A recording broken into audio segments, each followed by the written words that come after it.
Now, following up on the ongoing trauma around Alice Springs and Indigenous crime and violence and public safety and drugs and alcohol, can you believe, by the way, that the ABC, which was happy to dub the people of Alice Springs white supremacists, has now told its reporters covering these sorts of issues not to call alcohol grog or booze? They reckon those words feed into stereotypes.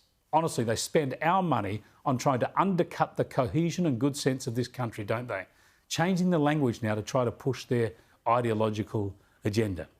Anyway, these problems that are so troubling in the Alice also create enormous strife in other regional towns in all mainland states. And a key factor in some of those places hasn't been the grog bans used in the territory, but the cashless debit card that helps families ensure their pension checks go on food and clothing rather than booze and gambling. And in some towns, there are claims that since Labor scrapped the card last year, social problems and crime have increased. One of those towns is Ceduna, on the edge of the Nullarbor Plain in the far west of South Australia.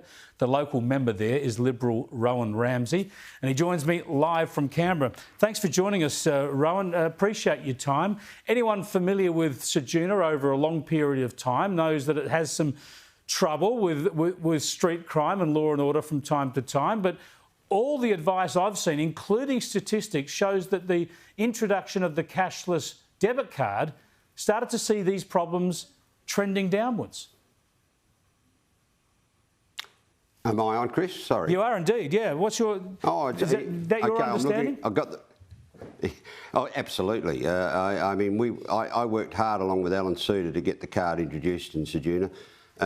Initially, we had a voluntary introduction of the basics card, and when an opportunity came around to go a step further, we had developed some very good links with the Indigenous community there, which still have been working up to recently to promote the card as the next step. After we had a coroner's inquest there, 6 people had died sleeping rough on the roads and whatever, and this came out as a result of that. It was first suggested, as far as I know, by Toogie Forrest.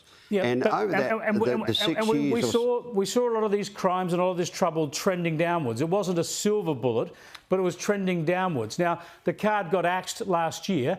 Has there been a resurgence in some of these crimes and problems? Absolutely. This is... Ceduna was a town on the improve still. There was a time when we used to have a lot of bars on the windows in Ceduna. They'd largely disappeared over the last 5 or 6 years. Now we're seeing a lot of broken glass again. We're seeing people defecating in the streets, urinating in the streets, drinking on the dry areas of the parks, leaving piles of cans around the pokie rooms is back full. We know that, I think that, as far as I know, the attendance of kids at school has dropped off. So it's all the things that I and others predicted would happen. We had fights in the street. There was even a fight just outside the hotel when the minister visited. And when I questioned her in Parliament about that, she said, "Oh, well, you've got to realise it was a funeral."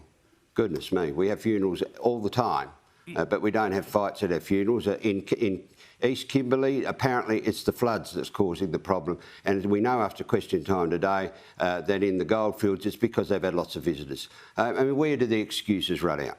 Yeah, there seems to be an absolute denial of the reality here. So there's been an upsurge in crimes. Even the current mayor, who likes to talk it down, says there has been more crime, there have been more problems. He just tries, like the government, to suggest there could be other factors at play. The 2 critical questions, I think, are these. Let me do them one at a time. Firstly, are the people of Ceduna less safe walking around their town now than they were 6 months ago? Well, I certainly believe that's the case, Chris. And the other feedback we get is that tourists aren't as comfortable in the streets as they were. Now, tourism is a vital part of the Ceduna economy.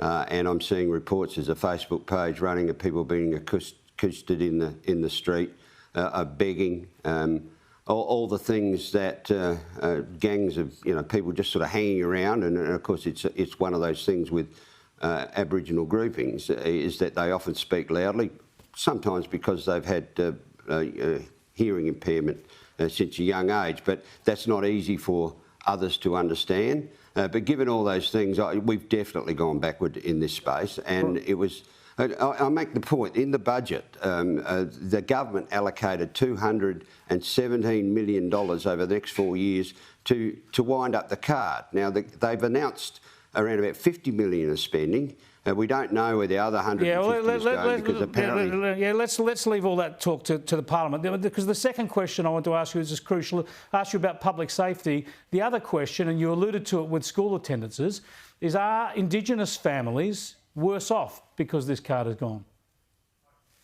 For the ones that have difficulty managing income, I think that's the case.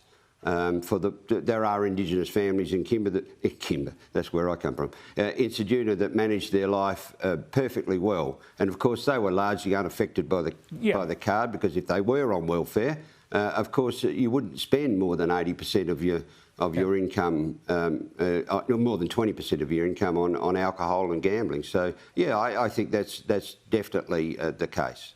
Rowan, thanks for joining us. I appreciate it.